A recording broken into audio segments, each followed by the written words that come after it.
আজকে কাতলা মাছ করবো। কাতলা মাছে দেখা যাক কী রেসিপি করা যায়। ঠিক আছে, এই যে নুন হলুদ মাখাচ্ছি মাছটা। আজকে একটু অন্যরকম করবো, অনেক চিন্তাধারা আছে, দেখা যাক পারা যায় কিনা। সব দিন তো একরকম খেতে ইচ্ছা করে না কাতলা মাছে, আজকে একটু নতুনত্ব করবো। মশলার কথা বলেছি, এর মধ্যে আছে পেঁয়াজ ভাজা, রসুন ভাজা, আদাও ভাজা, টমেটো ভাজা, জিরে ভাজা, ধনে ভাজা, আর এর মধ্যে দিয়েছি একটু আমি পোস্ত আর কী বলে ওটাকে, হোয়াইট কালারে কী বলে দাও বলছি, তিল, সাদা তিল দিয়েছি এটার মধ্যে। এবার এটাকে গ্রেট করে, শুকনো লঙ্কা দিয়েছি দুটো। এটা গ্রেট করে যে মশলাটা হবে ওটা দিয়ে আমার মাছের রেসিপি হবে আজকে। দেখো আমার তেলটা কিন্তু গরম হয়ে গেছে, এই যে মাছ ছাড়ছে।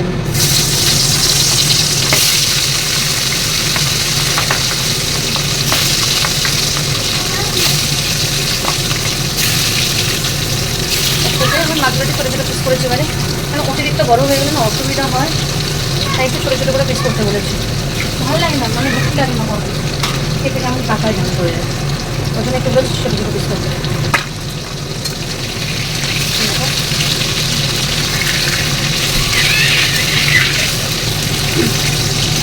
একভাবে তো খাবার খাই, কারণ বাচ্চার জন্য যেটা আমরা খেতে পারি না ঠিকঠাক করে, তবুও চিন্তা করেছি। আর মাছটা তো আমার খাই দিনই করে না, মাছ ছাড়া আমার পিছনে খেতেই পারে না, ওদের জন্য তো আমাকে করতেই হয়। আজকে আরেকটা রেসিপি করার ইচ্ছে আছে তোমাদেরকে দেখানোর জন্য, সেটা গরমের ভালো খাবার, কিন্তু সেটা এখন জানি না করতে পারবো কিনা, তো চেষ্টা করবো তোমাদের। এই দুটো তেজপাতা দিয়ে দিলাম, মানে একটা তেজপাতা কিছু দিয়ে দিলাম, আমি কোনো মশলা করবো না। গ্যাসটা আস্তে করে দিয়েছি যাতে মশলাটা আমার না পুড়ে যায়। আমি বলেই দিয়েছি, শুধু এখানে আমার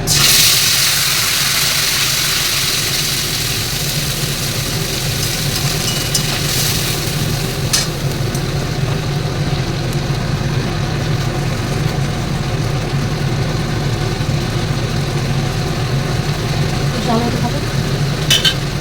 আমি স্বাদ অনুযায়ী একটু নুন দিয়ে দিচ্ছি,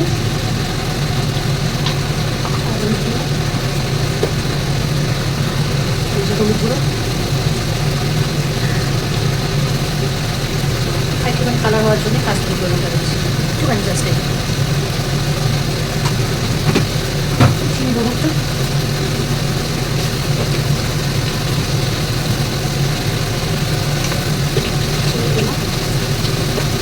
ভালো করে আমি কষাবো।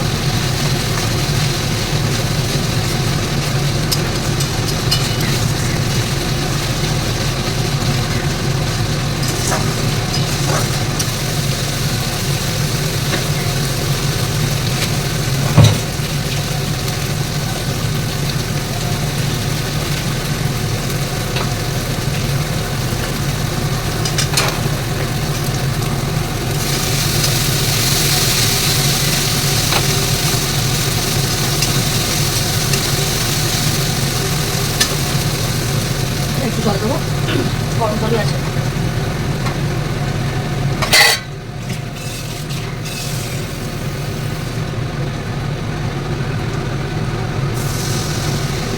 জল দিলাম। এবার কিন্তু আমি মাছগুলোকে এর মধ্যে অ্যাড করে দেবো, নাহলে এর মধ্যে ঢুকবে না মাছগুলো, নুন হলুদ সব মশলাপাতি। বড় মাছগুলো ভীষণ নিতে হবে, হাতটা যেন চলে পড়ে যাচ্ছে। সব থেকে বড় কথা, কাতলা মাছে যেভাবেই খাওয়া যায় করতে হবে, না করলে খাওয়া যাবে না। আর আমার তো একরকমই খেয়ে খেয়ে অভ্যস্ত হয়ে গেছে আমার বাচ্চাগুলো, তাই আজকে বাচ্চাগুলোকে বলেছি একটু অন্যরকমভাবে খাওয়া যাবে কিনা, তা বলেছে হ্যাঁ করুন, তো আমি সেটাই চেষ্টা করেছি। এই যে তেলগুলোকে আমি এর মধ্যে দিয়ে দিলাম, একটুখানি মশলাগুলো, আজকে তো কাতলা মাছ তো ভেঙে যাওয়ার চান্সটা বেশি থাকে। অল্প একটু জল দেবো, দিয়ে মাছগুলোর মধ্যে একটু মশলাপাতি সব ঢুকে যাবে একদম।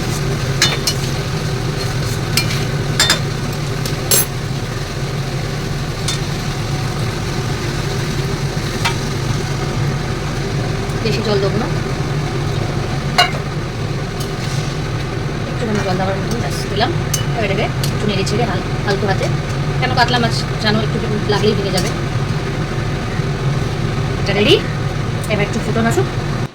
দেখো আমি ঝোলের গ্যাসটা একটু কমিয়ে দিয়েছি। এবার আমি যেটা যেটা দেবো সেটা সেটা তোমাদের দেখে দিই। আগে দিয়ে দিচ্ছি একটু গরম মশলা আর একটু এলাচ গুঁড়ো এর মধ্যে। দেখেছো গ্রেভিটা কত সুন্দর এসছে, এবারে আমি আরেকটা জিনিস অ্যাড করবো এর মধ্যে, এটা না দিলে আবার টেস্ট বাড়বে না। এই যে ধনে পাতাটা আমি কুচিয়ে দিয়ে দিচ্ছি, দেখো, আর একদম কাছের ধনে পাতা একদম ছোট্ট ছোট্ট করে কেটে দিয়ে দিচ্ছি।